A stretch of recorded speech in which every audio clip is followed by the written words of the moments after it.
Radio ayọ̀ wa ni. Agbaninímọ̀ràn iṣẹ́ ọwọ́ wa ni. Kápolówó ọjà kájé owó gbà.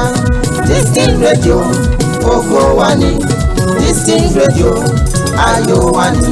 Ká ṣètò àtàtà tó mórí ẹni wú. Web Packet Entertainment àwa la fi rán. Distinct Radio ògo wa ni. Distinct Radio ayọ̀ wa ni. News tó accurate ń bẹ lọ́dọ̀ wa. Timely information ìyẹn ni tiwa. Distinct Radio ògo wa ni. Distinct Radio ayọ̀ wa ni. 609 West Mainland Street, Arlington, Texas. Níbẹ̀ la wá gbé wàtá tí ń gbóhùn sáfẹ́fẹ́. Distinct Radio ògo wa ni.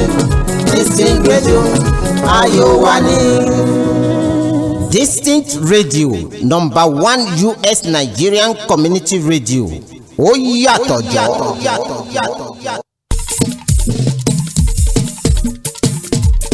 Distinct Radio, ògo.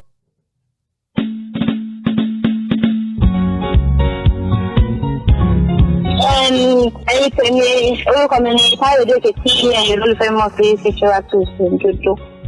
Ètò ní ẹgbẹ́yẹ̀wò ní kẹ́ máa gbọ́ ní gbogbo ọjọ́ Sunday ọ̀ ṣe gbogbo àtẹ̀mí náà ti wà ń bí nǹkan tó ń gbọ́ ní ìjọba ní every Sunday ní máa ń gbọ́ tó ilé ẹ̀ máa gbọ́.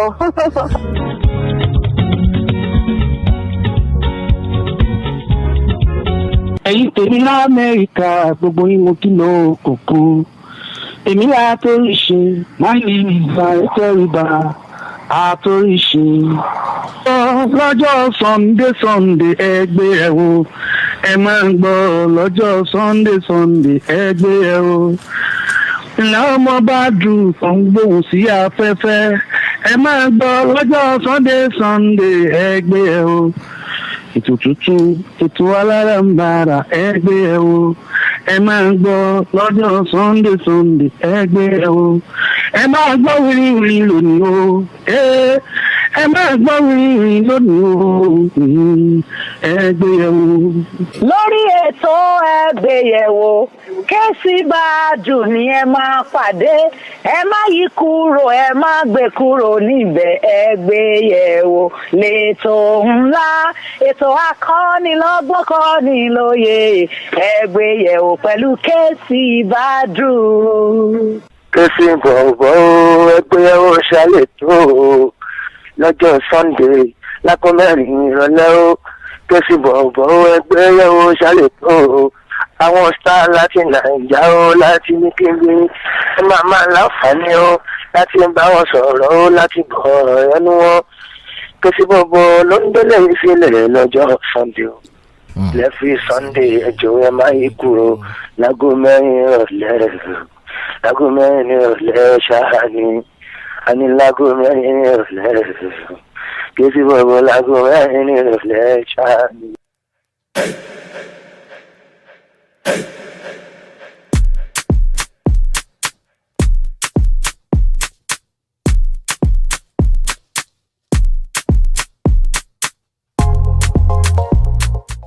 Káàbọ̀ padà sórí ètò àìtò yín ètò ẹgbẹ́ ẹ̀ náà ni tẹ́tí gbọ́ tẹ́ bá ṣe ń darapọ̀ mọ́ wa ètò ti bọ́ sí orí afẹ́fẹ́ ó ti lé ní 30 ìṣẹ́jú abala tó kàn tí ọpọ́n sókàn báyìí náà ni abala ìròyìn lọ́lọ́kan òjọ̀kan gẹ́gẹ́ bí wọ́n ṣe ṣẹyọ láàrin ọ̀sẹ̀ tí a lò kọjá àti tí a ṣe mú ní ọjọ́ tìní bí ṣe sọ ìwà nǹkan fìdílé ẹ̀já fìdílé nǹkan ká tẹ́tí gbọ́ àwọn ìròyìn náà.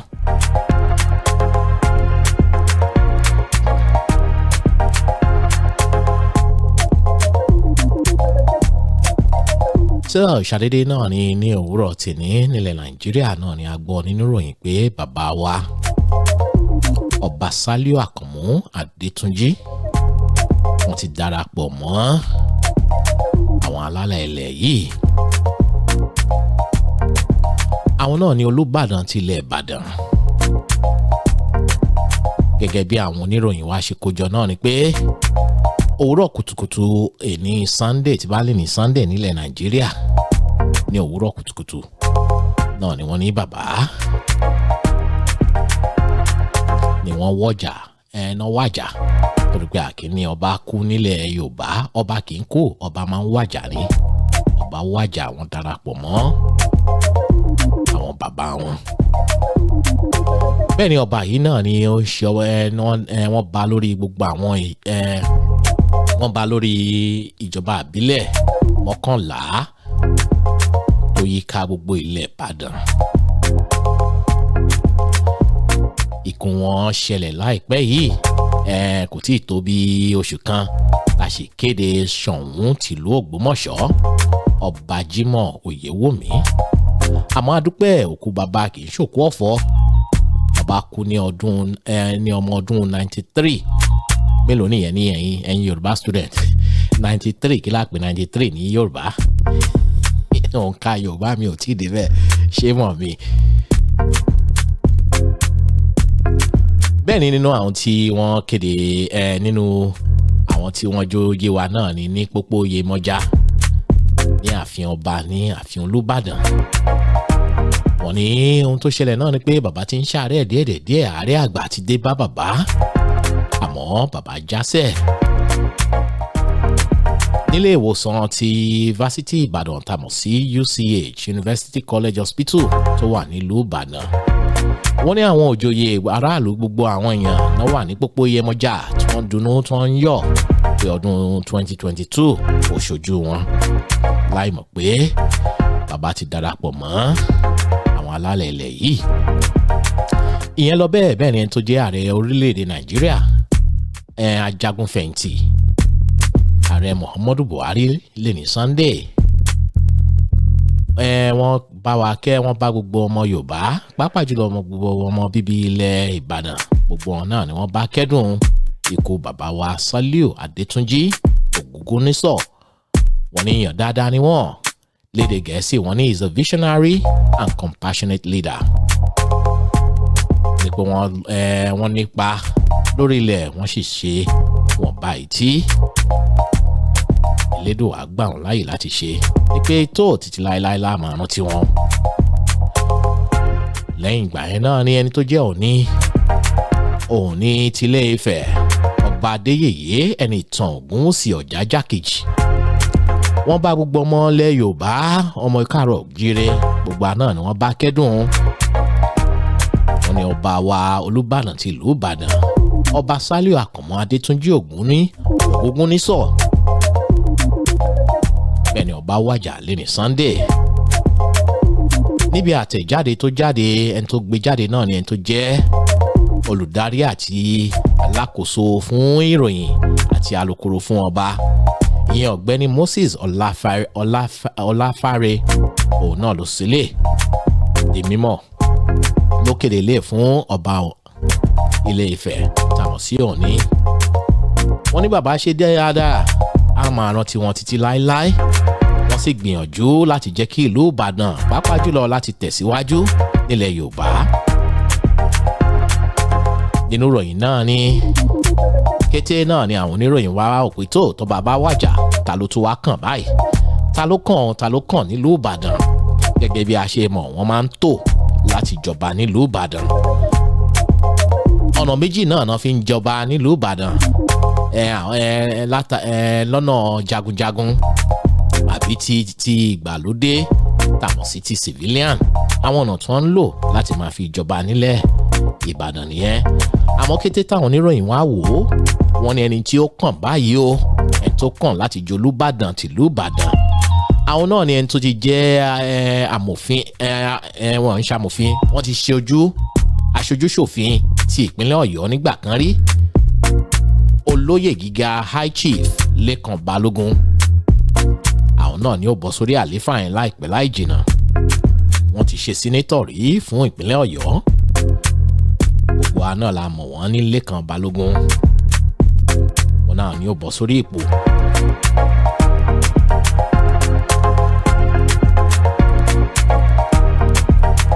Ọba tó wàjà, ẹ rí i pé ìdílé àwọn jagunjagun òun náà ni bàbá wa Ògúngúnnísọ̀ wọ́n ti wá, tó já sí pé ìdílé àwọn jagunjagun ìdílé Balógun náà ti wá. Wọ́n bọ́ sórí oyè nínú oṣù kẹta ọdún 2016 náà bọ́ sórí àlééfà lẹ́yìn ìgbà tí ọba Samuel Odúlànà Odúgádé táwọn náà jásẹ̀ wọn wájà náà ni bàbá wa Ògúngúnnísọ̀ náà ni wọ́n bọ́ sórí àlééfà náà. gẹ́gẹ́ bí a ṣe wá wò ó nínú àtẹ̀jáde kan tó jáde nínú tó wà ní ààfin a rí i pé wọ́n ti tò ó gẹ́gẹ́ bí wọ́n ṣe tò ó àwọn high chief òun náà ni high chief Moshood Ọlálékan Balógun àwọn ni ọ̀tún Olúbàdàn high chief Akínlóyè Owólabí Ọlákùnlẹ́yìn àwọn ni Balógun tìlú Ìbàdàn high chief Tajudeen Abímbọ́lá Ajíbọ́lá àwọn ni ọ̀tún Balógun ilẹ̀ Ìbàdàn chief senator Rashidi Adéwọ̀lú Ládọjà òsì Olúbàdàn làwọn chief Ẹ̀dí Oyèwọlé Àṣìpa Olúbàdàn òun làwọn jẹ́ high chief Lateef Gbàdàmọ́sí Adébímpé òsì Balógun làwọn jẹ́ high chief Abíọ́dún Kọ́ládàísí ẹ̀kẹrin Olúbàdàn làwọn jẹ́ high chief Salaudeen Hamidu Ajíbádé ẹ̀karùn Olúbàdàn náà jẹ́ ẹ̀rí gbogbo àwọn ẹni yìí náà lọ bá tọ́ sí tẹ̀mí wọn bá gùn potential ọba náà ni àwọn ẹni tí a kà yìí ẹni tó jẹ́ gómìnà ìpínlẹ̀ Ọ̀yọ́ àwọn náà bá gbogbo ọmọ Ìbàdàn gbogbo ọmọ ìpínlẹ̀ Ọ̀yọ́ náà bá kẹ́dùn tí ọba wa tó wàjà ìyẹn gómìnà Ṣèyí Mákindé GSM. ìròyìn ṣì ń tẹ̀síwájú ààrẹ Muhammadu Buhari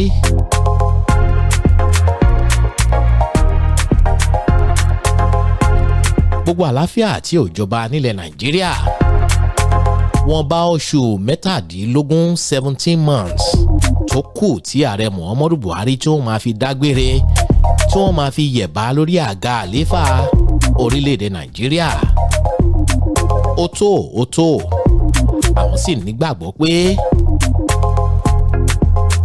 gbogbo rògbòdìyàn tó ń ṣẹlẹ̀ lọ́tún tó ń ṣẹlẹ̀ lósì yìí ààrẹ Muhammadu Buhari wọ́n tó gbangba sùn lọ́yẹ̀ wọ́n ṣe àwọn àtúnṣe kan tó lọ láàrin oṣù mẹ́tàdínlógún tó kù tí wọ́n fi kúrò nípò ààrẹ ta ló wá ń sọlé fún ọmọ Nàìjíríà ẹni tó ń sọlé náà ni ọ̀gbẹ́ni àti gómìnà ìpínlẹ̀ Èkìtì Káyọ̀dé Fáyẹmí náà ni wọ́n ń sọlé ní pé ààrẹ Muhammadu Buhari wọ́n wà kápébù o wọ́n lè takú insecurity ààbò tó mẹ́yẹ nílẹ̀ Nàìjíríà láàrin oṣù mẹ́tàdínlógún ẹ̀ tó wà ń bẹ̀ láàrin ọdún mẹ́fà ó lé tí ò takú ẹ̀ kí ló wá fẹ́ ṣe ní oṣù mẹ́tàdínlógún àwọn gómìnà yìí àṣẹ wa ń tanra wa wọ́n ń raise hope wa ní àmọ́ kò sóhun tí ò ṣeé ṣe ẹja máa nírètí tó dáa ìyẹn tẹ̀síwájú mò ń tẹ̀síwájú nínú ìròyìn ohun tó tún kàn báyìí náà ni pé ẹni tó jẹ́ gómìnà ìpínlẹ̀ Rivers State ó ní Ọlọ́run ní foríjì PDP o kí ló dé ọlọ́pàá kí la gbé kí la jù wọ́n ní sẹ́ Ọlọ́run ní foríjì PDP àkórí ìròyìn yẹn orí bákan kí nìdí tó fi sọ bẹ́ẹ̀ ó nídìí tí wọ́n fi sọ pé Ọlọ́run ní foríjì PDP wọ́n nídìí táwọn fi sọ bẹ́ẹ̀ náà ni pé tí PDP bá kọ̀ láti gbàgbára ní ọdún 2023 ó já sí pé tó wọn lè rí àforíjì Ọlọ́run torí pé iṣẹ́ tọ́lọ́run pè wọ́n sí òun náà ni láti gba agbára lọ́wọ́ APC tó bá di ọdún 2023 ẹni tó sì lè di mímọ̀ náà ni ẹni tó jẹ́ gómìnà ìpínlẹ̀ Rivers Nyesom Wike náà ló sọ bẹ́ẹ̀ o ó má ṣèkìlọ̀ yìí o ó ní káwọn PDP fi mọ̀ ṣọ̀kan ẹ jẹ́ kí a take advantage failure Buhari yìí torí pé APC wọ́n fìdí rẹmi wọ́n ṣe dáadáa rárá ẹ jẹ́ ká wá lo opportunity yìí ká fi gbàgbára ká dẹ̀ fi la àwọn ọmọ Nàìjíríà ká fi mú wọn dé ìlú ilẹ̀ ìlérí òní Wike sọ Ganduje mo mà tún sáré dé ìpínlẹ̀ Kánò kí ló ń ṣẹlẹ̀ ní ìpínlẹ̀ Kánò ẹni tó jẹ́ gómìnà ìpínlẹ̀ Kánò Abdullahi Umaru Ganduje wọ́n ní ìjà ti parí o ìjà ò sí mọ́ àwọn ṣetán láti parí aáwọ̀ tó wà láàrin àwọn pẹ̀lú àwọn ọ̀tọ̀kùlú àwọn tó nífọ̀n tó lè kánná nínú òṣèlú pápá ní ìpínlẹ̀ Kánò. Àwọn ṣetán láti máa bá wọn ṣe ìjà tó wà láàrin àwọn ṣetán láti parí rẹ̀. Ìdìbò tí ń bọ̀ ẹ̀rí pé olóṣèlú kò sí permanent enemy, special interest ló wà, kò sí permanent friend. Olóṣèlú ò lọ́rẹ̀ẹ́, olóṣèlú ò lọ́tà. Ohun tó kàn wọ́n gangan náà ni èrò tiwọn, interest wọn ló wà paramount sí wọn. Kò sí permanent enemy, kò dẹ̀ sí permanent friend. Wọ́n láwọn ti ṣe tán pàápàá jùlọ ẹni tó jẹ́ gómìnà ìpínlẹ̀ Kánò tàná, Alhaji Robiu Kwankwaso, àti gbogbo àwọn ọ̀tọ̀kùlú àtàwọn olóṣèlú ńláńlá ní ìpínlẹ̀ Kánò. Àwọn ṣetán láti parí aáwọ̀ tó wà láàrin àwọn. Òun náà ni Kwankwaso sọ. Ìròyìn ṣì ń tẹ̀síwájú. Kété náà ni adé ìpínlẹ̀ Kaduna. Kí ló ń ṣẹlẹ̀ ń bẹ̀? Mẹ̀sáyà ni mí, mo ti dé, mo ti ṣetán láti fọ gbogbo pàápàá jùlọ èmi tí gómìnà ìpínlẹ̀ Kaduna tó yí àgbẹ̀ sága. Àwọn ṣetán láti fọ̀ mọ́. Ẹni tó ń sọlé òun náà ni ẹni tó ti jẹ́ sínétọ̀ kan nígbà kan rí láàrin ọdún 2015 títí wọ ọdún 2029 tó ń ṣaṣojú fún ìpínlẹ̀ Kaduna Central Senatorial District ti National Assembly ti kẹjọ. Alhaji Shehu Sani àbíkálí Senator Shehu Sani wọ́n láwọn ó díje fún ipò gómìnà ní ọdún 2023. Ohun táwọn dẹ̀ fi wá ṣe náà ni pé láti rí pé gbogbo nǹkan tí gómìnà tẹ̀ní tàmọ̀ sí Malam Nasiru El-Rufai gbogbo ohun tó ti ṣe, àwọn ṣetán láti bọ́ sórí àléfà yẹn láti fọbẹ̀ mọ́. Ìdí táwọn fẹ́ fi díje nìmú. Mo máa kúrò nípínlẹ̀ Kaduna, mo sáré dé ilé ìjọsìn Deeper Life Bible Church. Ṣàdédé náà wọ́n ní ìkórè kan. Wọ́n ní níbi ìkórè yẹn wọ́n bá lọ pa àwọn ẹ̀mí kẹ́mí. Wọ́n lọ fìwé ránṣẹ́. Wọ́n fìwé pe àwọn ẹ̀mí kẹ́mí. Ẹni tó ń fi ẹ̀sùn yìí o. Ẹni yìí ti fìgbà kan jẹ́ pásítọ̀ nínú ilé ìjọsìn Deeper Life Bible Church. Pásítọ̀ Gideon Akande. Òun ló fẹnu àtẹ́lu ẹni tó jẹ́ superintendent tó já sí pé àlùfáà àgbà àti olùdásílẹ̀ ilé ìjọsìn Deeper Life Bible Church. Ìyẹn pásítọ̀ William Kumuyi ló ní pé tó ẹ̀ wá ń ṣe ìkórè ẹ̀ wá lọ ń pe ará Philistine tẹ́ pé yẹn ṣẹ́yìn ò mọ̀ pé ó léwu ni ẹ̀mí kẹ́mí òun lè fìwé ránṣẹ́ sí yẹn. Pásítọ̀ Gideon Akande náà wọ́n sàn yẹn. tó nínú àwọn ìṣẹ̀lẹ̀ tó ṣẹlẹ̀ ní ọdún 2021 pàápàá níparí ọmọdékùnrin tamọ̀ sí Oromoni Sylvester nínú autopsy tí wọ́n ṣe àyẹ̀wò fún òkú rẹ̀ tí wọ́n ṣe wọ́n rí pé kẹ́míkà májèlé tí ò dáa oògùn tí ò dáa tán gbé fọmọ náà tán gbé fún mu òun ló ba ẹ̀dọ̀ rẹ̀ jẹ́ ló ba kíndìnrín rẹ̀ jẹ́ tọmọ náà fi jásẹ̀ ohun tó jáde nínú autopsy àyẹ̀wò ara fókù náà ni pé tó àwọn substance tí ò dáa àwọn chemical substance tí wọ́n fún ọmọ náà òun náà ló dá system ẹ̀rú.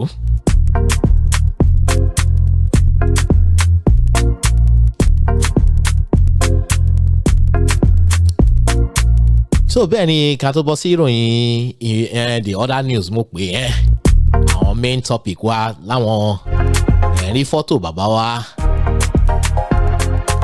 Akintoye Professor Banji Akintoye ẹ̀rí fọ́tò agbẹjọ́rò àwọn Yorùbá Nation tá mọ̀ sí Pẹ̀lúmi Ọlájẹ́ngbésì Ìgbòho Òòṣà rí fọ́tò Ìgbòho ṣá ìròyìn ló bá dé. Àmọ́ kí n tó bọ́ sí ìròyìn yẹn, ìròyìn tó kàn náà ni mẹ́wàá ń ṣẹlẹ̀.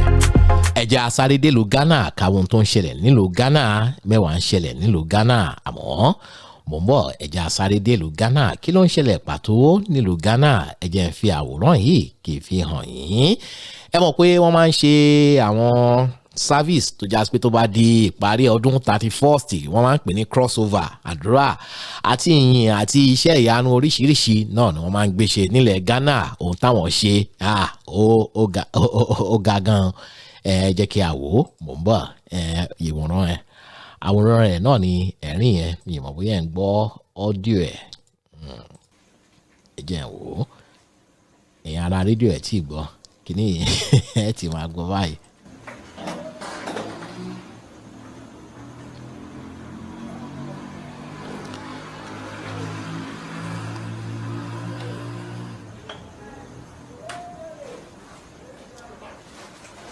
I hope you all know this.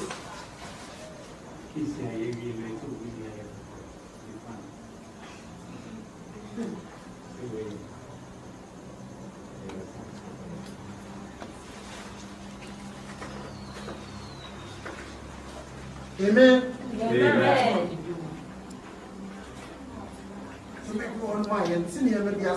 Ilé ìjọsìn lẹ́rí tí wọ́n ti ń wẹ̀ fáwọn obìnrin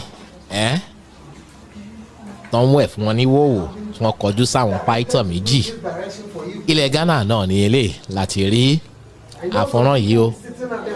Wọ́n live stream ẹ̀ ní tó já pé orí Facebook live báyìí òun náà ni a ti mú. Ẹ̀rí bọ́ ṣe ń wẹ̀ fún ọmọ fún arábìnrin yẹn. Wọ́n ní àwọn ẹ̀mí. Àwọn ẹ̀mí ló darí àwọn láti máa wẹ̀ fún gbogbo obìnrin inú ìjọ.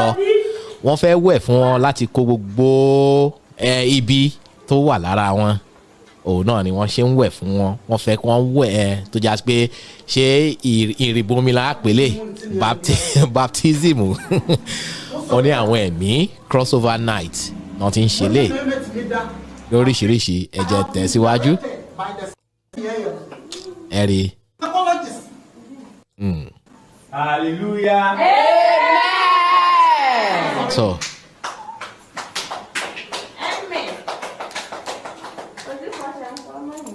Ọlọ́run ṣàánú wa.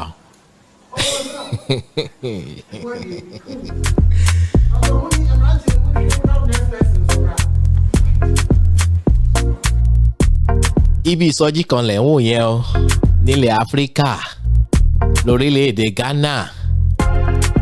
Ibẹ̀ làwọn gédé Ọlọ́run lọ́wọ́ inú báàfù náà ń wẹ̀ fún wọn.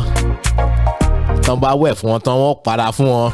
Tán bá para fún wọn wọ́n bá mú àwọ̀tẹ́lẹ̀ ṣó size ẹ ṣe size ẹni yẹ̀wò yóò bá yẹ̀wò àní size òun ni ó ṣe déédéé òun. Wọ́n fún ọ ní pátá tí wọ́n wọ̀. Ẹ̀rí bí ẹ̀ráwòrán ṣe ẹ̀rọ tó ń ṣẹlẹ̀ nílẹ̀ Áfíríkà. Mẹ́wàá ń ṣẹlẹ̀ o. Èyí táwọn kan bá wọnú ọdún 2022 nìyẹn. Gbogbo ibi tó tẹ̀lé wọn láti ọdún 2021 wọ́n ti wẹ̀ nínú ilé ìjọsìn. Wọ́n para. Wọ́n sì wò pátá yóò fún pátá ó ti fún pátá báyẹn. Ṣe size ẹni wọ́n ní size òun ni. Olúwa ṣàánú wa o. Náà.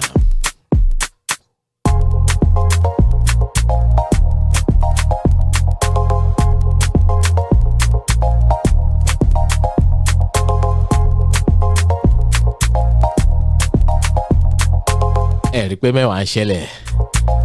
Ìmí rèé ẹ gbà á, ẹ jẹ́ tún fún yín ní ìmí, ẹ tún gbà á, mò ń bọ̀. Ẹ gba ilé yìí, ẹ jẹ́ àgbà á, ká gbà á yẹ̀wò, mò ń bọ̀. Ilẹ̀ Nàìjíríà ẹ rí ọ̀pọ̀lọpọ̀ àwọn alárùn ọpọlọ. Àwọn èèyàn náà sì ń tẹ̀lé wọn, bóyá àwọn tó wá ń tẹ̀lé wọn tán dìjọ wà nínú ìjọ. Ó ṣeé ṣe kó já sí pé àwọn náà ó fẹ́ tẹ̀ wọ́n díẹ̀. Arábìnrin ó tú kàsà ó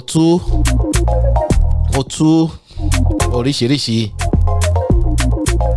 àmọ́ kí n tó débẹ̀ náà ní orílẹ̀-èdè Ghana náà ní àwọn ìjọba Ghana pàápàá jùlọ àwọn ọlọ́pàá orílẹ̀-èdè Ghana wọ́n ní ẹnikẹ́ni àwọn pító ẹ̀ mọ̀ pé tó bá ti di ọdún tuntun báyìí àwọn wòlíì oríṣiríṣi wọ́n máa jáde wọ́n máa sọ àsọsílẹ̀ ni wọ́n máa sọ ohun tí ó ṣẹlẹ̀ báyìí ni ẹni tí ó bọ́ sórí ipò rì báyìí ni ẹni tí ó kú báyìí ni àwọn gan òdẹ̀ mọ́jọ́ tí wọ́n kú. àmọ́ nílẹ̀ Ghana wọ́n ní tẹ́ bá pẹ́rẹ́ bí wòlíì kan bá lè jáde pẹ́rẹ́ tó bá lè jáde tó wá ń kéde pàápàá jùlọ tó wá lóun rìnà àwọn ẹ̀rí tó wá rí àbí ìran tó rí ó wá ní ṣe pẹ̀lú ohun bí tó wá ní bí yóò ṣẹlẹ̀ sáwọn èèyàn wọ́n ní wòlíì àbí pító náà yóò máa pẹ́ látìmọ́lé o ẹ̀ẹ́dọ̀wò ló bí ọ̀kẹ́rẹ́ èyí tó bá bí da nínú yín lórílẹ̀‐èdè Ghana kẹ́ give prophecy kan pàápàá jùlọ evil prophecy pé nǹkan báyìí yóò ṣẹlẹ̀ àti gbófin tuntun jáde o bóyá wọ́n gbé jáde nílẹ̀ Nàìjíríà bẹ́ẹ̀ ni àwọn kan náà ò jẹ́ kí bàbá Adébóyè sinmi ìgbà táwọn náà yóò ṣe sáfíìsì ní èní yìí àwọn èèyàn ti ń retí pé ṣé Yorùbá nation ṣé ó wáyé ta ni ó jẹ ààrẹ bàbá wa ní ẹjẹ ń jáyín sí o tí n bá sọ pé báyìí ni ó ṣe rí ìrọ́mọ̀ ń tàn yín Ọlọ́run ò tí ì bá mi sọ̀rọ̀ mo ò rí ẹ̀rí kankan tí bá ní mo rí nǹkan kan ìrọ́mọ̀ pa gbogbo àwọn tó ń láwọn rẹ́ẹ̀rí iṣẹ́ Ọlọ́run ó kọjá guesswork yìí a kò máa guess pé nǹkan báyìí yóò ṣẹlẹ̀ èyí jẹ èyí ò jẹ iṣẹ́ Ọlọ́run kọjá bẹ́ẹ̀ o ó kọjá bẹ́ẹ̀ ẹ má jà máa ṣe bẹ́ẹ̀ mọ́ ẹ ń tẹ̀ ń darapọ̀ mọ́ wa ọdún 2022 la wà yìí pàápàá jùlọ lórí social media mo appreciate yín mo love yín mo like yín ó yá iná ẹ̀ return favour yẹn ẹ bá ń like ẹ kẹ lọ sórí page wa kẹ follow wa kẹ like wa ń bẹ̀ kẹ bá share sí gbogbo àwọn groups yín sí gbogbo àwọn timeline yín I love yín gan ẹ jà túbọ̀ ohun tó kàn.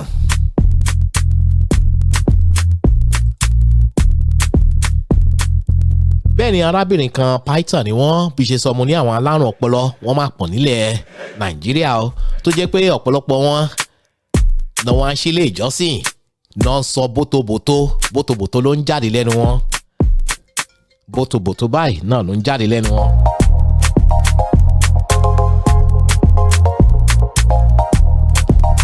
ẹni tó ń pè wá àti ìṣojú òpólẹ̀ tẹ́ fi máa gbà pé àṣìmẹ́yẹ bọ̀ lápò ní ẹ̀ tí ìmẹ̀yì tó jẹ́ ẹ ṣì farabalẹ̀ má ti pè àwọn nọ́mbà kankan torí pé tẹ́ bá pè gan tá a bá tí ì fúnlẹ̀ àní ní àǹfààní láti gbé. ẹ jẹ́ àtẹ̀síwájú nínú ohun tó kàn báyìí o ẹgbọ́n tí arábìnrin yìí sọ ẹ jẹ́ agbọ́n tó sọ ẹ jẹ́ ń gbé sókè fún èèyàn ará rédíò pásítọ̀ Fúnmiláyọ̀ àwọn náà sí léyìí o. láwọn boys mi ti máa gbé jáde tí máa gbá correct information láti lọ bá àwọn politician àgbà millions lọ́wọ́ wọn. àmọ́ ẹ ti máa gbọ́ báyìí. Ọbásanjọ́ mọ̀ mí pàdé ni wá Babangida mọ̀ mí mi bí aláya ọlọ́pàá kan dákọ́ mú mi ó ṣí èrè ni. síjú adé ọ̀nà ìfẹ́ ìgbà. ẹ gbọ́ bótobòtó tí arábìnrin yìí tó ń sọ lẹ́nu ẹ̀sùn ńláńlá ló ń fi ń kàn àwọn èèyàn ẹ̀sùn ńláńlá báyìí náà ló fi ń kàn àwọn èèyàn ẹ jà gbọ́ díẹ̀. wà o èmi ò ṣe olóṣèlú tó gba Jésù o cocaine pusher ni mí mò ń ta ìbọn mò ń fìbọn rẹ̀ sáwọn olè mò ń ṣe ayákìlà mo tún láwọn boys mi ti máa ń gbé jáde tí máa gbá correct information láti lọ bá àwọn politician máa gba millions lọ́wọ́ wọn. Ọbásanjọ́ mọ̀ mí pàdé ni wá Babangida mọ̀ mí bí aláya ọlọ́pàá kan dákọ́ mú mi ó ṣí èrè ni. ó ya wèrè gan ni. síjú adé ọ̀nà ìfẹ́ ìgbà tí mo wọnú business ẹ̀ ló mú cocaine tèmi ń gbé mi kí n wọ plane fly carpet ni Germany ya America ya fly carpet wèrè wo ló máa mú mi lójú ọ̀nà bàbá tiẹ̀ wọ fly carpet rí. kò wọ́n rí o. ẹni gbúrò fly carpet rí. mi ìgbúrò ẹ̀ rí. The reason why I have this knowledge is my long journey in the kingdom of darkness. Àkíkà bẹ́ẹ̀ ni wọ́n ní àwọn ti pẹ́ nínú òkùnkùn àwọn ti pẹ́ nínú iṣẹ́ òkùnkùn àwọn pẹ́ ń bẹ̀ gan ẹja gbọ́ díẹ̀ ó dà pé ẹ̀ gbọ́ ẹja tún gbọ́ díẹ̀. ẹ má jà tanra wa o mo ṣe olóṣèlú tó gba Jésù o. ok. cocaine pusher ni mí. really. mò ń ta ìbọn. yeah. mò ń fìbọn rẹ̀ sáwọn olè. mò ń ṣe ayákìlà mo tún láwọn boys mi ti máa ń gbé jáde tí máa gbá correct information láti lọ bá àwọn politician àgbà millions lọ́wọ́ wọn. Ọbásanjọ́ mọ̀ mí pàdé ni wá. Wow. Babangida mọ̀ mí mi bí aláya ọlọ́pàá kan dákọ́ mú mi ó ṣí èrè ni. Ó yà wèrè ni. Síjú adé ọ̀nà Ifẹ̀. Ìgbà tí mo wọnú bísínẹ́sì ẹ̀ ló mú cocaine tèmi ń gbé mi kí n wọ plane. Fly carpet ni. Èwo nìyẹn? Germany ya America ya. Wèrèwé ló máa mú mi lójú ọ̀nà bàbá tiẹ̀ wọ fly carpet rí. Kò wọ́rí o, kò wọ́rí. Èmi ò gbúrò ẹ̀ rí. The reason why I have this knowledge is my long journey in the kingdom of darkness. Wọ́n láwọn ti pẹ́ nínú kingdom of darkness 990 years làwọn lò ń bẹ̀.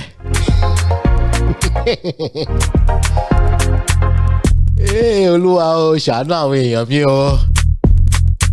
Àwọn tó yẹ kó wà psychiatric hospital ní Yábọ̀ Òsì. Àwọn náà kó jọjọ. Ẹ̀gbọ́n tí ó ń sọ lẹ́nu ẹ̀gbọ́n tó ń sọ. Wọ́n bí aláya ẹni náà dá. Fly carpet ṣẹ́yìn gbọ́ rí. Ẹ̀gbọ́n ṣe wọ fly carpet rí. Tí já sí. Àníṣe wọ fly carpet rí. Ẹ ń béèrè pé kí ni fly carpet? Ẹja bí wọ́n àgbọ́rí o. Pàìtọ́ fún mi ẹja wá sí èwo ní fly carpet ẹja àtúgbọ̀. Ẹ má jà sanra wa o. Mo ń ṣe olóṣèlú tó gba Jésù o. Okay. Cocaine pusher ni mí. Okay. Mo ń ta ìbọn. Really? Mo ń fi ìbọn rẹ̀ sáwọn olè. Mo ń ṣe aya killer. Wow. Mo tún láwọn boys mi ti máa ń gbé jáde ti máa gbá correct information láti lọ gbá àwọn politician. Máa gba millions lọ́wọ́ wọn. Wow. Ọbásanjọ́ mọ̀ mí pàdé ni wá. Babangida mọ̀ mí mi bí aláya ọlọ́pàá kan dákọ́ mú mi ó ṣí èrè ni. Ó yà wèrè gan ni. Síjú adé ọ̀nà Ifẹ̀. Ìgbà tí mo wọnú bísínẹ́sì ẹ̀ ló mú cocaine tèmi ń gbé mi kí n wọ plane. Fly carpet ni. Ṣé ti gbọ́? Germany ya America ya. Ẹja sí. Wèrèwé ló máa mú mi lójú ọ̀nà bàbá tiẹ̀ wọ fly carpet rí. All right. Ẹ̀yin gbúrò fly carpet rí. Èmi ò gbúrò ẹ̀rí omi tí ẹ̀bọ tó jẹ́. Tó ẹ̀rí fi ẹ̀ ṣara rédi. Bẹ́ẹ̀mi náà ṣe fi ń ṣara rédi. Ẹ̀rí kó já àárẹ̀ nìdí ẹ̀. Ẹ̀yin gbọ́n pa fly carpet rí. Sista Oyèkọ́sọ́lá Kọ́yìnsọ́lá Balógun wọn ní tó Ọlọ́run kò sùúrù o. Àfi sùúrù náà ni.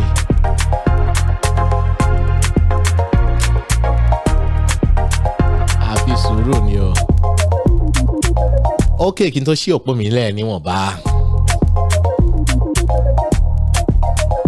Ohun tó kù náà ni tí Yorùbá Nation Ìgbòho wọ́n ti àtẹ̀jáde kan tó jáde ní àná ìyẹn ọjọ́ kìíní àná sátidé.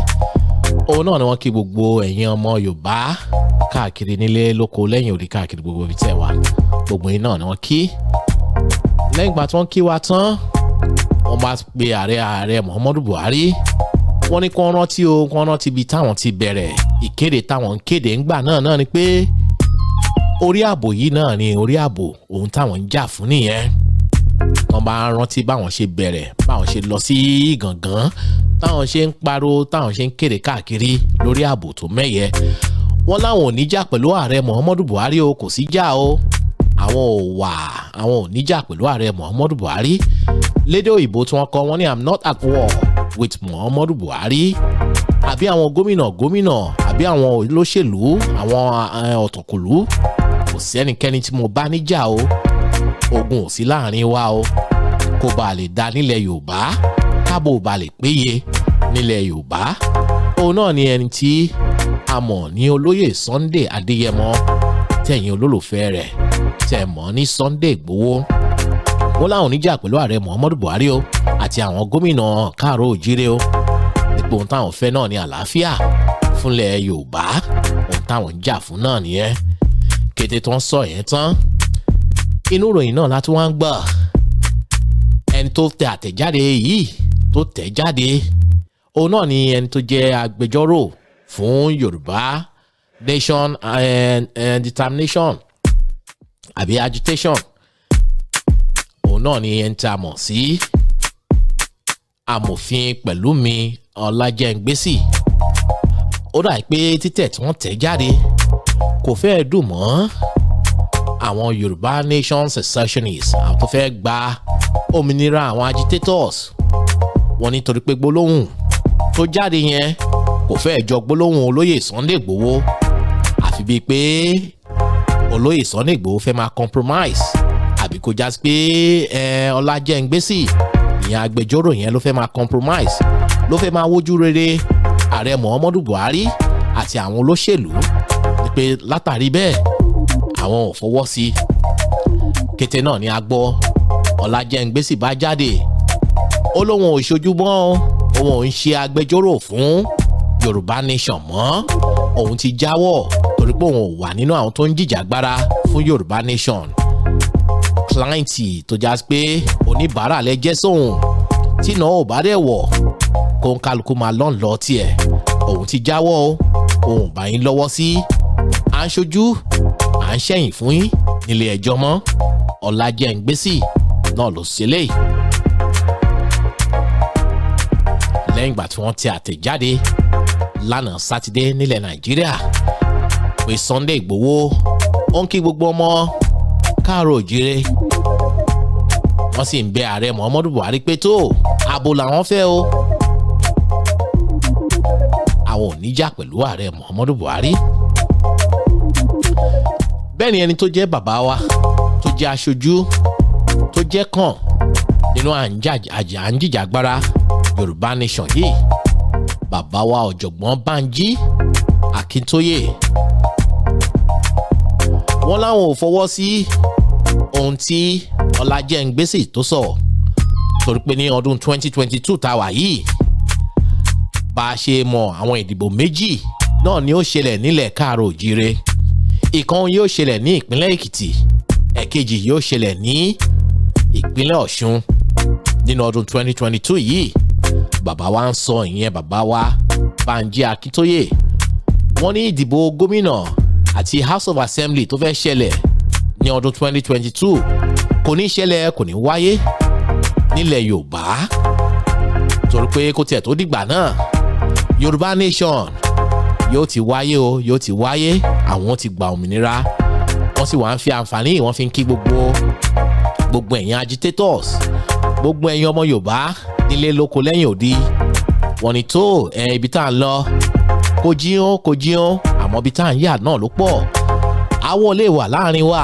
wọ́n ní àwọn tó ní òye wọn ní máa wọ àwọ̀ tó wà láàrin gbogbo àwọn agitators nípa ohun tó dá wọn lójú náà ni pé èròǹgbà kan náà làwọn ní gbogbo àwọn ní gbogbo ẹgbẹ́ lẹ́gbẹ́lẹ́gbẹ́ ọmọ Yorùbá ni pé èròǹgbà kan náà ni àwọn ní èròǹgbà àwọn náà ni pé ká gbalẹ̀ Yorùbá ọ̀nà tó ń kálukú wa fẹ́ tọ̀ ó lè yàtọ̀ o àmọ́ síbẹ̀síbẹ̀ èrò wa àtòun tá a fẹ́ nǹkan kan náà ni wọ́n ní tó nínú gbogbo àwọn nǹkan táwọn ṣe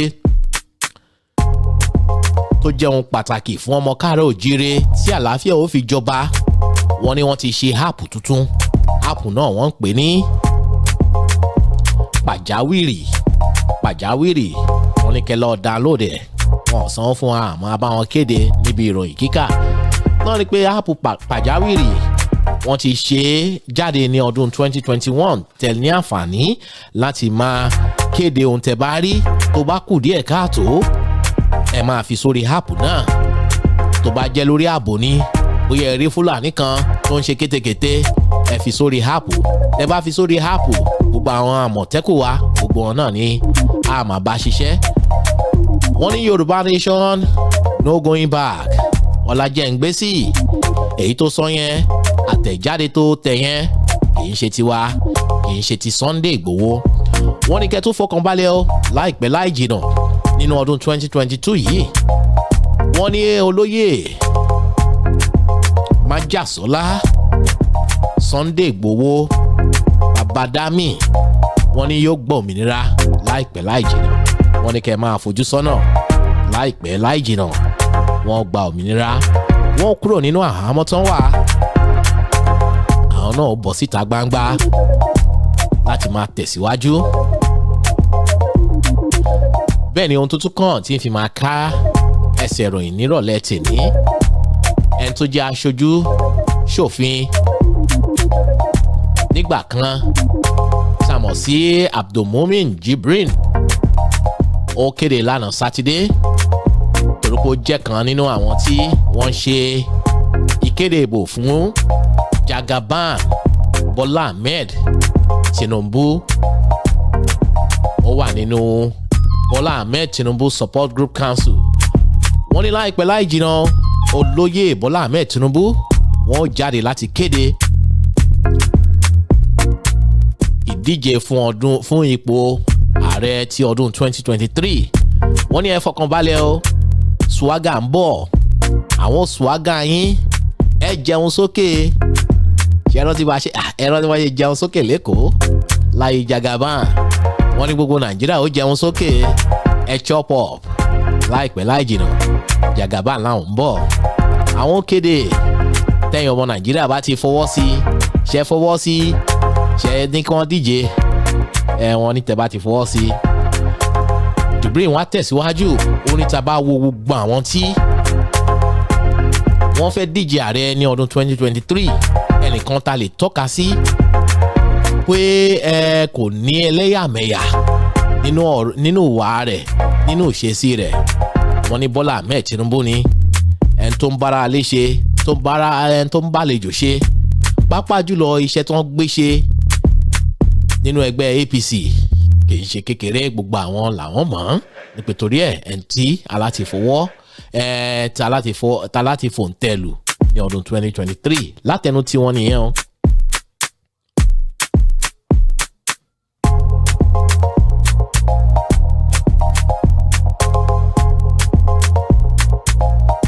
ẹnìkan ní Jimoh Ajani ìròyìn mò ń káàkiri mi ká ó ní mo ti ń rí fake news kọ́ ìwọ́dọ̀ bọ́ sórí orí bí tó bá ti mú news kẹ́yìn náà mú ẹnìkan náà jáde ó ní Tinubu is the key Michael Anderson àti ẹ̀mọ̀ èyí tí bọ̀bọ̀ yìí ń ṣe òun náà ni ó jáde ó dà pé móòlù ní arákùnrin yẹn tẹ́ bá ti rí ó ya ẹ lé kúrò bẹ́ẹ̀ àmì èyí tó ń ṣe àti dààmú ṣé Yorùbá nation ni ẹ́ àbí màdàrú ni ẹ́ èké tó bá jẹ́ ẹ̀já jáwọ́ kan ṣe dáadáa kò jù bẹ́ẹ̀ lọ nírọ̀lẹ́ tèyí ní oníyan ṣe ọlọ́kà ṣe gbogbo wa náà ni a kí.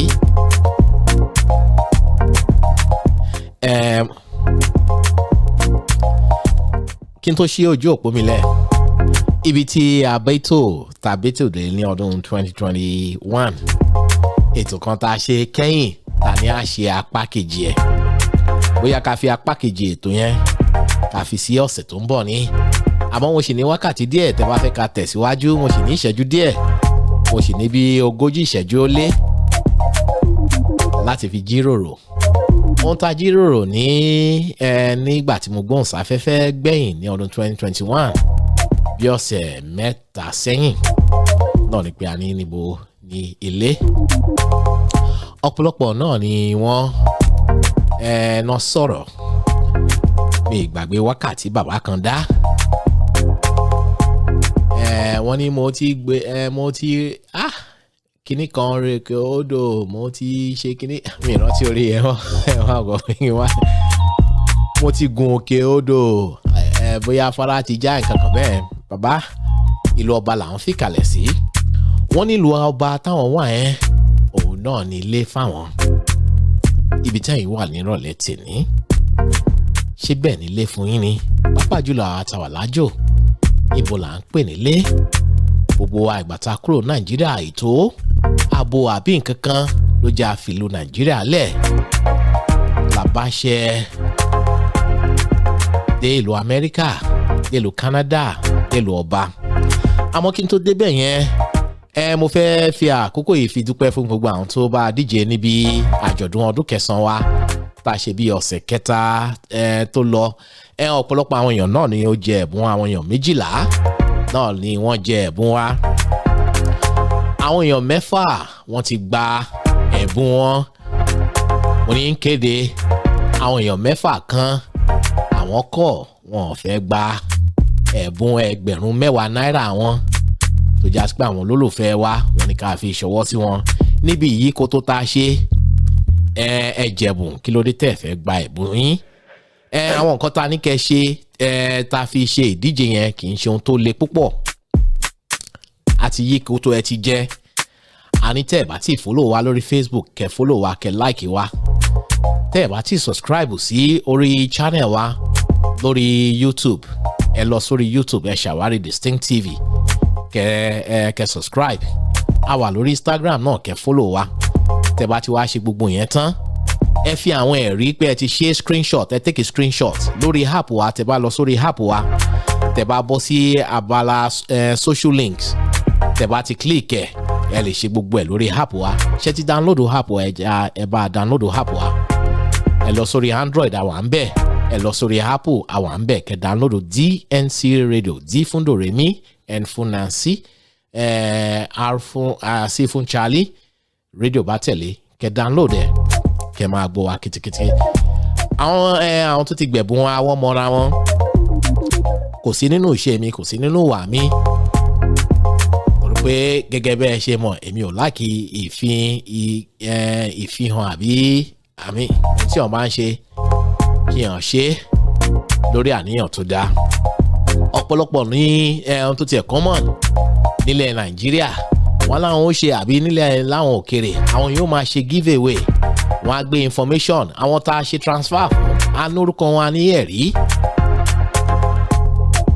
káwá gbé sórí social media pé àwọn tó jẹ́wọ́ wa nìyẹn kí nìyẹn kí la fẹ́ fi ṣe àwọn ń ṣe ẹni tó máa ń ṣe àṣehàn tẹ̀ sí ní èmi personally o ẹ̀rí pé private citizen ní mí mo ti wà too private torí pé ohun tí mo ní fẹ́ kéèyàn kan ṣe bí èèyàn bá ṣe mí lóore tó wá gbé sórí afẹ́fẹ́ ó ti gba thank you ẹ̀ náà nìyẹn àmọ́ gbogbo àwọn tá a ṣe fún wa dúpẹ́ àánà dúpẹ́ fún yín gbogbo àdúrà tẹ́ ṣe fún wa yóò mọ́ wa lórí ájù báyìí lọ lágbára Ọlọ́run níwò yìí ọdún yìí bẹ́ẹ̀ ni ẹnìkan ló ń jẹ́rìí pé àwọn gbà á ẹ ṣe gan ni ẹ̀yin tẹ́ ti gbà á bóyá kíkọ fi àǹfààní ìdárúkọ wa so ẹ lè máa mọ̀ pé wà nínú àwọn tó jẹ́ ọ̀gbẹ́ni Lawal Ibrahim ẹ jẹ́ ọ̀gbẹ́ni Olúdáre Adámọlẹ́kùn ẹ send àwọn evidence bí ẹ ti like wa ẹ ti ṣe gbogbo nǹkan ta ní kẹ́ ṣe Ọládìméjì Ganiu Ṣódùnkẹ́ ẹ̀yin náà ẹ jẹ́ Mọ́rítàlá Oyèwọlé ẹ̀yin náà jẹ́ ohun tí mo wá rí nínú ìdíje yìí náà ni pé ẹ mọ̀ wọ̀ pé àkókò tá a yí koto yẹn ọ̀pọ̀lọpọ̀ gbogbo àtà jẹ́ gbogbo àtòjà pé tó àti àjẹ lájẹṣẹ́kù kì í ṣe pé a ní ìdòwò yẹn àmọ́ ọ̀pọ̀lọpọ̀ wa náà la fi ṣọwọ́ sáwọn tó ní ìdẹ̀ tẹ́ bá mọ̀ pé ẹ̀ ní ìdẹ̀ a ṣe lè yí koto àwọn tó bá ní ìdẹ̀ bóyá lọ́sẹ̀ tó ń bọ̀ tàbá rẹ ni claim 60,000 tó kù yìí á padà yí koto ẹ̀ owó yẹn láti lọ fáwọn tó ní ìdẹ̀ torí pé ó ti di àfìsẹ́yìn tẹ́gùn fi ṣọ́ àmọ́ a dúpẹ́ fún gbogbo ẹ̀yin tí ẹ bá wa kópa níbi yìí koto níbi àjọ̀dún ọdún kẹsàn-án ọdún kẹwàá ó máa láòrì gan ẹ̀yin tẹ́ wà Nàìjíríà tẹ́ jẹ́ fáànì wa tẹ́ bá ń fọ́lò wa tẹ́yìn náà tá Amẹ́ríkà ń hùn náà tẹ́ ní àǹfààní tàdé mọ̀ pé kọ́ fàní á fìwé ránṣẹ́ sí yín á fìwé pè yín á send invitation sí yín láti wá bá a ṣe àjọ̀dún ọdún kẹwàá tá ti ń gbóhùn sórí afẹ́fẹ́ so ẹ tẹ̀lé wa kẹ́ like wa kẹ́ jẹ́ fan kẹ́ jẹ́ top fan wa gbogbo iná ẹ̀ ní akí ẹ ṣe gan ni.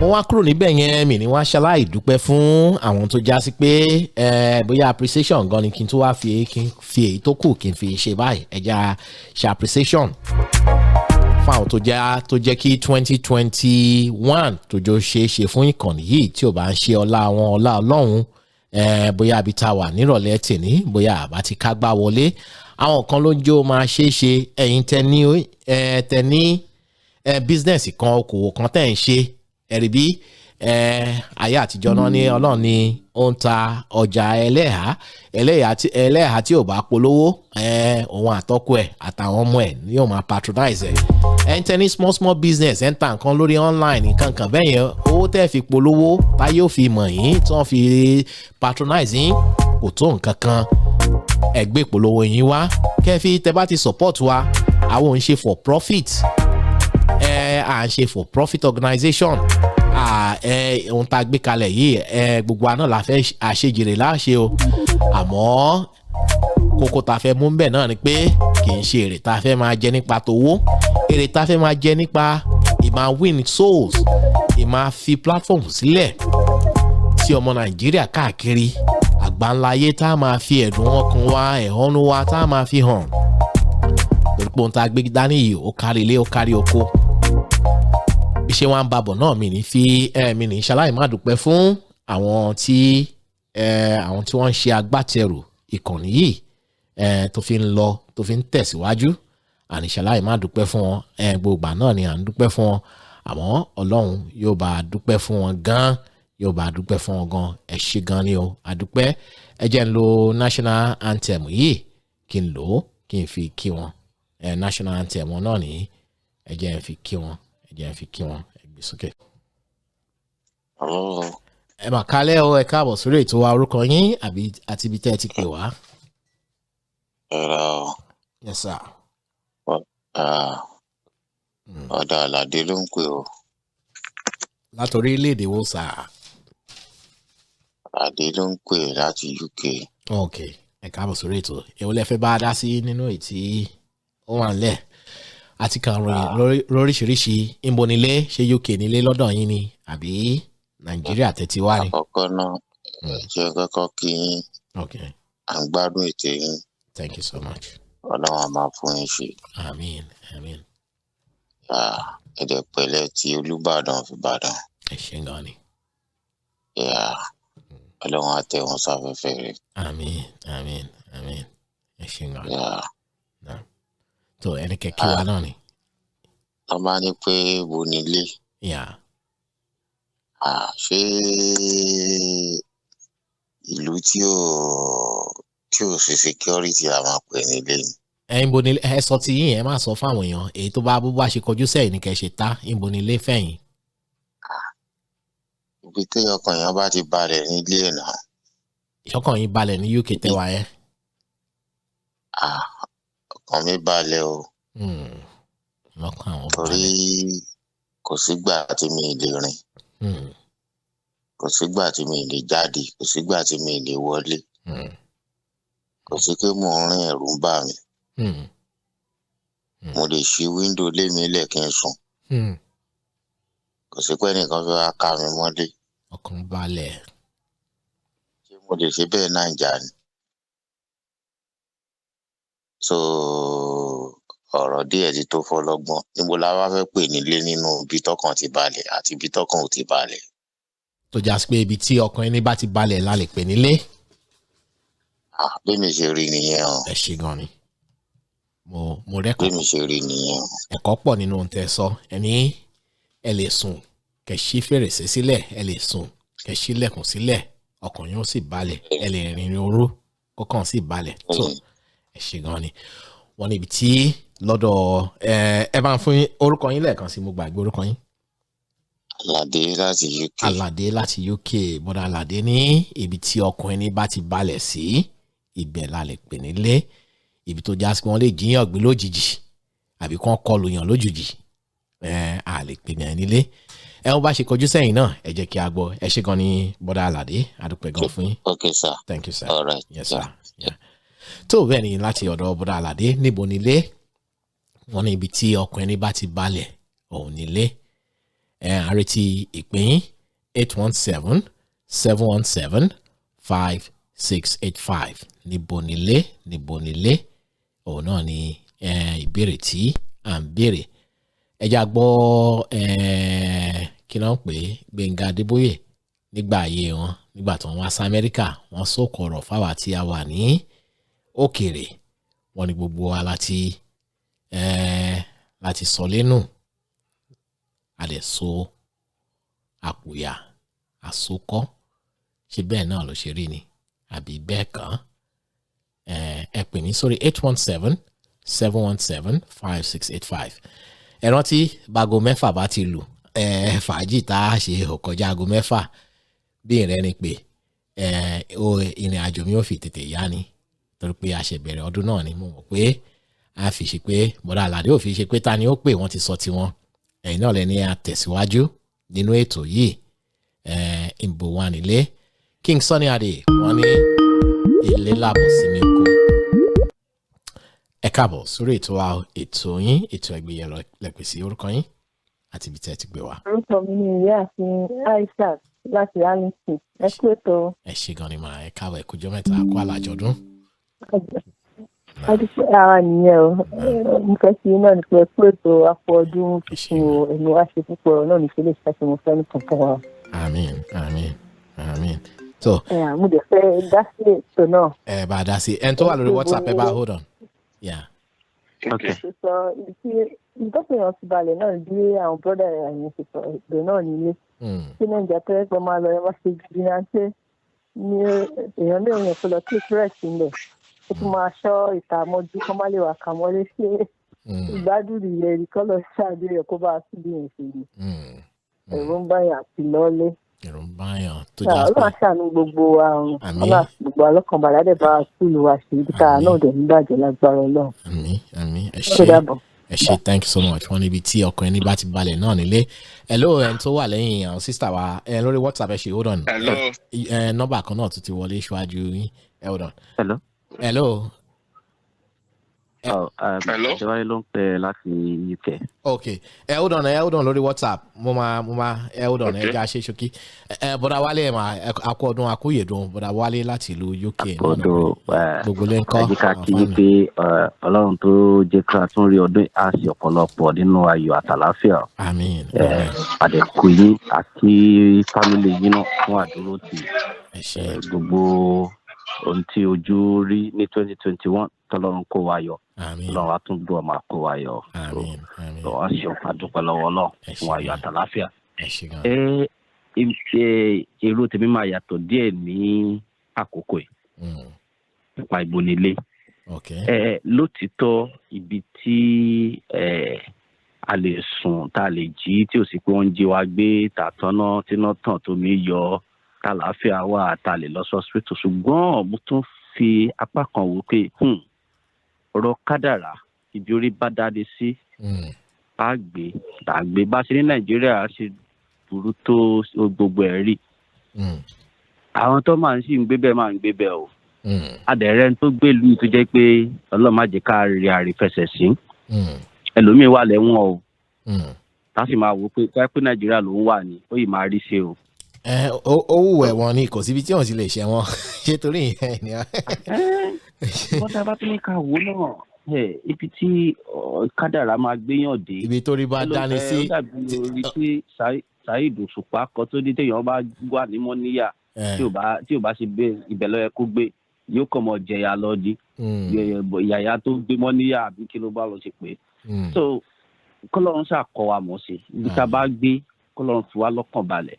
then arìnrìnàjò ni wà á wá sílùú yìí ni kò sí bó ṣe lè dàbí lọ́kàn wa fúnra wa a mọ̀ pé second class citizen ni wa. tó ibo bọ́dà wálé ní kò torí àkókò torí pé nínú resolution wa lọ́dún yìí náà nípa láti keep sí time torí pé ẹ ti mú nǹkan oríṣiríṣi wá ẹnìkan dẹ̀ wà lórí WhatsApp kí ni lọ́dọ̀ yín pàtó ó dà pé ẹ̀yin sọ pé Nàìjíríà nílé lọ́dọ̀ yín. Ibẹ̀ lọ́kàn tèmi wà mo gbé mi ọkàn mi balẹ̀ ọ̀ ṣùgbọ́n àwọn èèyàn mi wà Nàìjíríà ibẹ̀ lọ́kàn mi sì wà. Ibẹ̀ lọ́kàn yín sì wà ẹ ṣé gan ni bọ́dà wálé ẹ ṣé gan ni ẹ jẹ́ ń gbọ́ lẹ́nu ẹni tó wà lórí WhatsApp thank you so much sir. tó lórí WhatsApp ẹ bá ń gbóhùn sọ yes sir orúkọ yín. ẹ kálẹ́ o. ẹ kálẹ́. Ọlásùnkànmí Ọ̀ṣínáìkì ló ń sọ̀rọ̀. bọ́dà Ọlásùnkànmí ẹ kú jọ́ mẹ́ta. ẹ ṣe fún ẹ̀bùn tẹ fún wa o fọdún o dúpẹ́ fọ́nà o. à ń dúpẹ́ ara ẹni ẹ̀yin náà ni ká dúpẹ́ fún ẹ ṣé gan ni. Sẹ́rí ní lọ́dọ̀ tèmi ibi tí èèyàn bá lẹ́bi sí ibi orísun èèyàn nílé èèyàn arìnrìnàjò ni wá ká wá sí ìlú òyìnbó ká pa owó kí ìlú òyìnbó dájú Nàìjíríà lọ kó dájú everywhere lọ ilé wa nílé wa àlẹ́bí ibi kan láti ṣe wá. tí Nàìjíríà bẹ́ẹ̀ pariwo kan tá a ti ń sọ pé kí Nàìjíríà dà náà ni nítorí pé I believe pé ilé wa ni ìtàyè máa padà sí ni ibẹ̀ ni aléyàn ń bẹ alórísun ń bẹ. Àwọn èèyàn tí ń sanwó ṣe kí ló ń ṣe ń sì tọ́nà máa ní wọ́n wá jíìnì wọ́n wá ń tírèsì kíní wọn padà sí Áfíríkà. Ilé wọn ni arìnrìnàjò ni wá traveller ni wá ó dàbí àwọn gypsy tó wá sí ìlú òyìnbó ni wọ́n níbi tó ti wá. Irish tó lọ gba Amẹ́ríkà ni Mexico tó lọ gba Amẹ́ríkà ó mọ̀ pé bẹ́ẹ̀ kọ́ ní ìlú òun nǹkan gbé bẹ́ẹ̀ ni ibẹ̀ tù lára kò tù lára ó nílé tó ti dìde Nàìjíríà nílé ó dá kò dá. Àmọ́ nǹkan méjì nígbà tá a kọ́kọ́ ṣètò yìí orísun wa ṣé a lè pe Nàìjíríà lórí orísun wa torí pé kí ni definition ilé lọ́dọ̀ yín kí là ń pè nílé ẹ mọ̀ lédè Yorùbá yẹn kó Yorùbá lágbára ilé ó lè jẹ́ ibi tí wọ́n sùn tó ń jí general ilé nìyẹn ibi tó ti bí wa ibi tá ti ṣẹ̀ wa ibẹ̀ gan ni ìdílé wa tá ti jáde ibi tó bí wa sí. a lè pè é náà ní orísun wa nìyẹn. orísun wa nìyẹn but ilé wa gan ni ilé nìyẹn but a bá ń sọ nípa ìrìn àjò pé àbí tá à ń gbé normal ilé gbígbé nìyẹn. ẹ sọ pé ibo la lè pè ní ilé. tẹ bá wo ìrìn àjò ọmọ èdè ènìyàn láti gbà ti dé ọmọ èdè ènìyàn a kì í dúró sójú kan a ń dúró sójú kan a máa ń lọ káàkiri náà ni a máa ń tẹ̀dó kiri ni. arìnrìnàjò wa ni a ti tẹ̀dó síbí kagbá pupa kagbá anything ilé wa ni bọ ibi tá a ti dọ́bà ní ilé amọ̀ lọ́kàn ra wa pé àìnífẹ̀ẹ́ Nàìjíríà bẹ́ẹ̀ni la ṣe fẹ́ kí Nàìjíríà dá ẹ ṣe gan. tí máa pa owó mi tí máa lówó mi lọ́wọ́ mo ní máa fẹ́ lọ gbé Nàìjíríà ẹgbàgbé ń pa yín security Ọlọ́run ló ń ṣọ́yàn. ẹ ṣe gan ni wọlá tó ẹ jẹ́ tó gba ìpè mí ẹ ṣe gan ni mo dúpẹ́. ok sir. yes sir tó bẹ́ẹ̀ ni hello lórí WhatsApp ẹ̀yin tẹ́ bá fẹ́ pé direct line wa náà ẹ pè lórí 817-717-5685 nọ́mbà yẹn ó ti rébété lórí WhatsApp ẹ ní àǹfààní láti pè wá níbo nílé bàbá King Sunny Adé wọ́n ní ilé làbọ̀ sími oko ni gbogbo wa wà gẹ́gẹ́ bí bọ́dà Wálé ṣe sọ àmọ́ bọ́dà àtàn kọ́kọ́ pé náà ni pé wọ́n ní ibi tọ́kàn ẹni bá balẹ̀ sí la lè pè nílé ẹ má gbàgbé bẹ́ẹ̀ ni gbogbo àná ni gbogbo ọmọ èdè ènìyàn náà ni a ní orísun olóyìnbó àwọn archaeologists wọ́n ní no man is born in situ tó já pé Olúwa ló ní ilẹ̀ àtẹn tó mọ̀ tán rẹ̀ tó já pé ẹnìkan ò lè claim pé ilẹ̀ yìí àwa la ní kẹ́ tó tẹ̀dó ẹ̀ àwọn kan ló wà ń bẹ̀ kẹ́ tó tẹ̀dó síbẹ̀ so gbogbo wa à ń rìn káàkiri nǹkan kan náà ló ń gbé wa káàkiri ní ayé àtijọ́ náà ohun tí wọ́n jẹ tí wọ́n mu òun náà ló ń gbé wọn káàkiri òun ló gbé àǹkan láti ìlú Ọ̀yọ́ tán bẹ̀rẹ̀ sí ń tẹ̀dó káàkiri wọ́n ṣe nẹ́ka káàkiri tán bẹ̀rẹ̀ sí ń tẹ̀dó tí wọ́n ń sẹ́tù tí wọ́n ń lọ káàkiri orú ẹ̀ náà ló ń ṣẹlẹ̀ nígbà ìgbàlódé báyìí ó dẹ̀ ń ṣẹlẹ̀ hello lórí WhatsApp ẹ káàbọ̀ sórí ètò wa. ẹ kúrọ̀lẹ́ ẹ mà kújọ́ mẹ́ta orúkọ yín. ẹ bá sọ. yes sir. orúkọ tèmi ni Ọmọní Latif. Ọmọní Latif bọ́dà Latif láti Nàìjíríà lèmi ti ń pè o. bẹ́ẹ̀ ni mo rí bẹ́ẹ̀ ẹ bá dá sí èyí tá a gbé kalẹ̀ yìí bá a lọ ṣe kọjú sẹ́yìn. nǹkan tó ṣẹlẹ̀ ni pé kò síbi tó dàbí ilé lẹ́yìn ń ké ọ̀rẹ́ tán. so ó wọ̀ òkè pé kéèyàn wá àti ibi téèyàn ti kúrò kéèyàn wá ṣe dáadáa. ẹ ọ̀dà sàn kò sí nǹkan tó dàbí pé nǹkan tẹ bá ti ní sí ìlú lọ́hùn àwọn tibẹ̀ la máa jàǹfààní ẹ̀. so ẹ jẹ́ káwa náà kò tún jàǹfààní kan tí lára kan tẹ́ ní ẹ̀ ó máa yẹ kí ìlú develop ni. so ó wọ̀ òkè láti pé kẹwàá ṣe nǹkan sílẹ̀ àwọn tó bá wà lókè òkun kan wá ṣe nǹkan sílé so gẹ́gẹ́ bí ìwòye tèmi. ẹ ṣé gan ni mo dúpẹ́ gan ni ẹ ṣé gan ni tó ẹ lórí WhatsApp ẹ bá hold on bẹ́ẹ̀ láti jìnnà hello ẹni tó wà lórí direct line ẹ káàbọ̀. Alhaji Ketu happy new year sir. Same to you sir bọ́dà Wálé àkójọ àkó àlàjọdún náà. àwa ni yes sir àwa ni yes sir ẹ̀ẹ́dẹ̀kú ti bàbá Olúbàdàn sá. tó ọlọ́run bá kẹ́ bàbá. bàbá yẹn ó rí try lórí ọ̀rọ̀ nípa kí yàrá bá jẹ Yorùbá. bẹ́ẹ̀ni. bàbá yẹn máa kò sí conference wọn máa lọ tí bàbá yẹn ò ní sí ń bẹ̀. bàbá yẹn. so lórí ọ̀rọ̀ nípa èmi ti máa ń sọ èmi tí mo mọ̀ ní pé ibi tí wọ́n bá gbé. like I said màṣẹ máa ń sọ pé gbogbo àwọn tẹ́lẹ̀ tí wọ́n bá sọ pé Nàìjíríà nílé fún àkóso tó burú bẹ́ẹ̀ opinion on but ìmọ̀ràn tèmi ní pé ẹjọ́ kò ń ṣe pé ká máa kọ́lé síbẹ̀ ní ká máa ṣe gbà kankan kí ni contribution wa ń tẹ béèrè ẹ ṣe. like I said mo mọ̀ yàn nǹkan bí báyìí sẹ́ Alhaji brooklyn ló ń pé tó bá dé election bá dé ó máa ń lọ Nàìjíríà lọ vote. mo ní wọ́n ní because mo ní àṣìbí mi ní election tó ń pé ká máa ṣe tó ń pé kò ní sí tó máa rí wọ́n ní ká máa rí díẹ̀ ń tó báyà tá a bá ṣe títí báyà á ṣe á dáa bẹ́ẹ̀ni á padà gẹ̀tẹ̀ òdodo ni. á padà gẹ̀tẹ̀ right.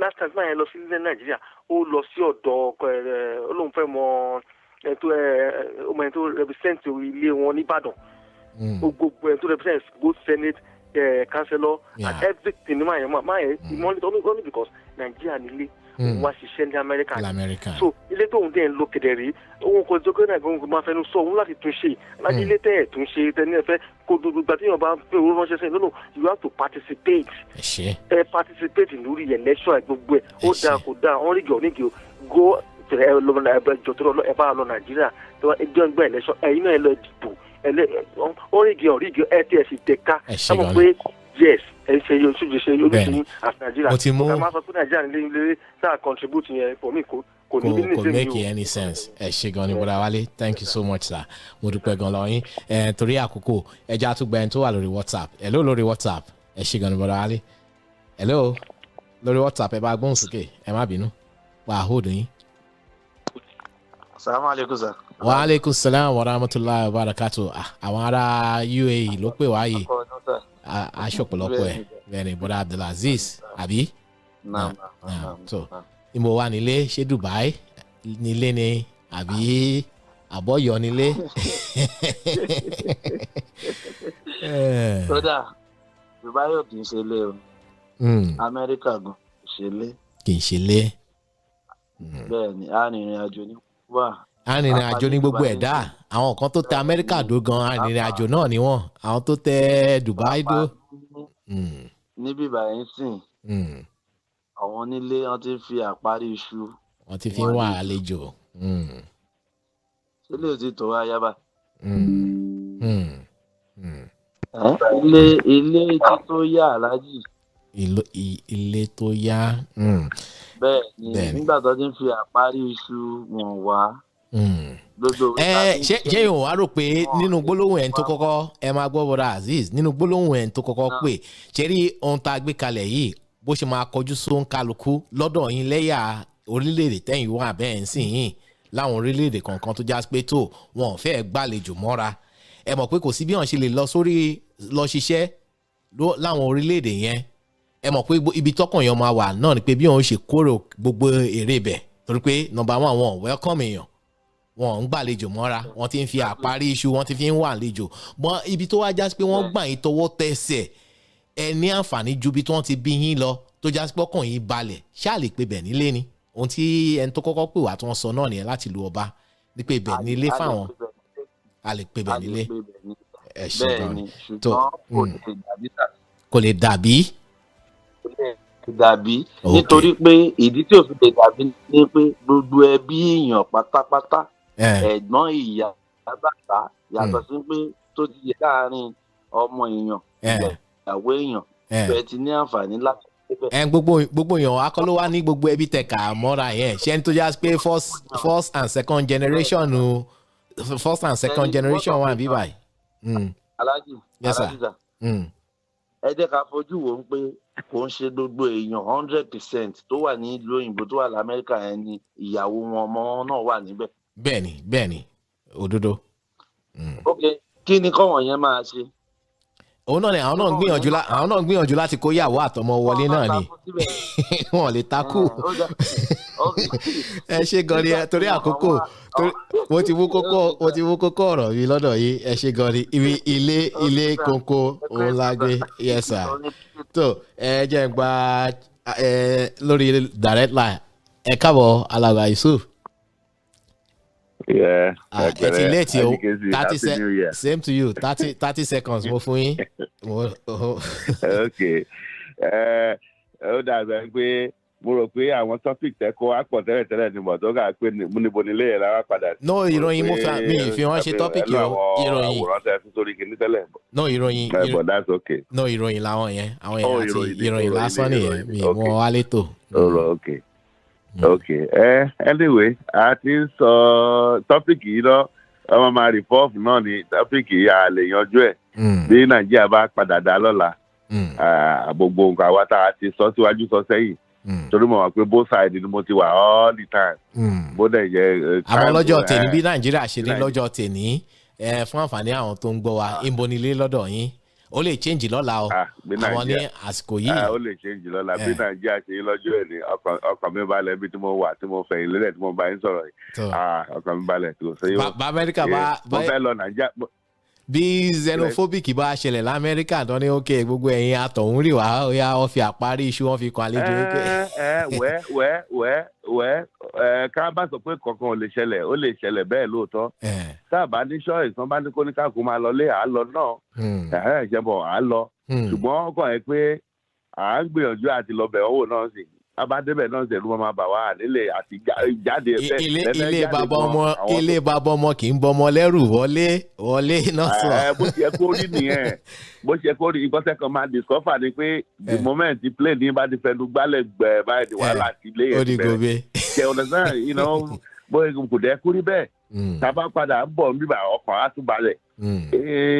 ó ti wà ọ̀dà ẹ̀ ti wà in reverse kò yẹ kú rí bẹ́ẹ̀ ṣùgbọ́n àdúrà náà la kàn máa ṣe bí bọ́dà wa lè ṣe sọ kí gbogbo náà participate tá a bá lè ṣe kí ìlú wa fi dáa torí kò á mọ̀ pé generation míì tá a ti kó wa bí àwọn yẹn ò mọ bí wọ́n máa pè nílé àwa iná tá a ń sọ̀rọ̀ lọ́wọ́ ìnálẹ̀ máa debate torí àwọn gbà àkókò kò easy fún wa láti kó wọn lọ gbogbo ìgbà tá a bá kó wọn lọ náà ìṣẹ́jú mélòó la fi ń dá wọn padà wọn really establish síbẹ̀ kọ́ mọ́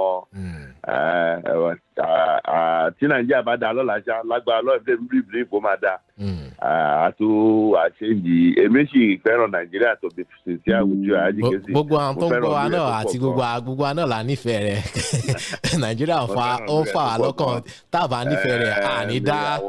àwọn tó sọ wá ẹ̀mí nǹkan wá bọ̀ pé tá a bá ta ti bẹ̀rẹ̀ bí tá a bá ti bá wa. ẹ ó dọ̀nà Alhaji Yusuf ẹnìkan wọlé kẹ́yìn torí pé. Alhaji Yusuf happy new year sir. bọ̀dà wálé ẹ ti sọ̀rọ̀ ẹ ní sùúrù bọ̀dà wálé ìmúfẹ́ ọdún tuntun la wà yìí ẹ ní sùúrù ẹnìkan bọ̀dà wálé ẹ ní sùúrù ẹjọ́ mo fi ọlọ́run mo fowó àtọmọ mo fi dín ilẹ̀ ẹnìkan wọlé mo fẹ́ káwọn náà sọ ẹ mọ̀ ẹ̀yìn ti sọ Alhaji Yusuf náà ti sọ sí ẹ jẹ́ káwọn ẹnìyìn náà sọ ẹ káàbọ̀ sórí ètò. ok salaam aleykum salaam. wa aleykum salaam rahmatulah àfàmù rìtádọ̀ akú sinmi akọ ọdún. àbí wàá ní ẹ̀mí wá ṣọ̀kọ̀. àmín tó ẹ bá sáré dá sí ìwọ̀nba ìṣẹ́jú ló kù báyìí. ṣé lórí ọ̀rọ̀ ilé àbí lórí àwọn níwùsì tẹ́ mú. ẹ fi níwùsì yẹn lẹ̀ ẹ já fi níwùsì lẹ̀ ẹ tètè pé a lè mẹ́nu bà àwọn yẹn mọ́.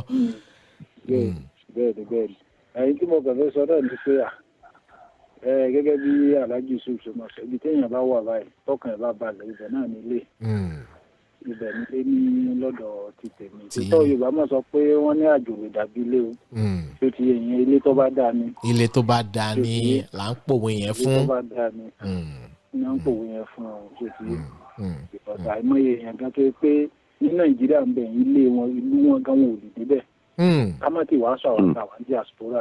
tẹ̀wọ̀rà jìnnà bẹ́ẹ̀ ni.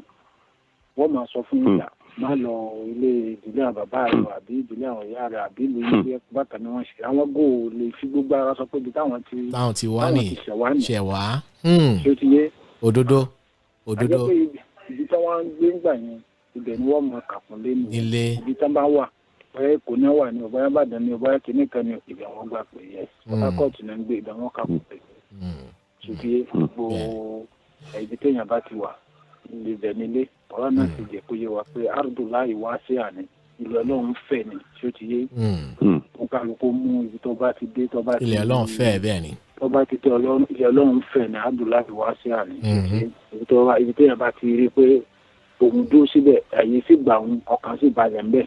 kò fi bẹ̀ ṣẹlẹ̀ ẹ ṣe gan ni kò fi bẹ̀ ṣẹlẹ̀ fọ́kàntì rẹ̀ pé ọmọ ìlú lòun òun náà sì máa bá wọn ṣe ntọ́ba ti wọn gbọ́dọ̀ ṣàìdá sílùú yẹn wọn gbọ́dọ̀ betray ìlú yẹn gbogbo nǹkan tó yẹ kó ṣe kó ṣe kí mo lè sọ sí. ẹ̀rí bí ẹ ṣe gan ni Ànábì sallallahu alaihi wasallam ẹ̀rí pé ilé méjì gan ló ní ìgbà tó àwọn ará Mẹ̀dínà bó ṣe jálejò ń bẹ̀ ó fẹ́ gba ìjú bí tí wọ́n ti bí lọ ẹ̀rí bí so bọ́dà wálé mo fún yín láǹfààní láti sọ torí pé àgbọ̀dọ̀ pọ̀hùn mọ́ agogo lẹ́nu ó yá ẹ sọ èyí tẹ́ fẹ́ sọ kí n máa relé.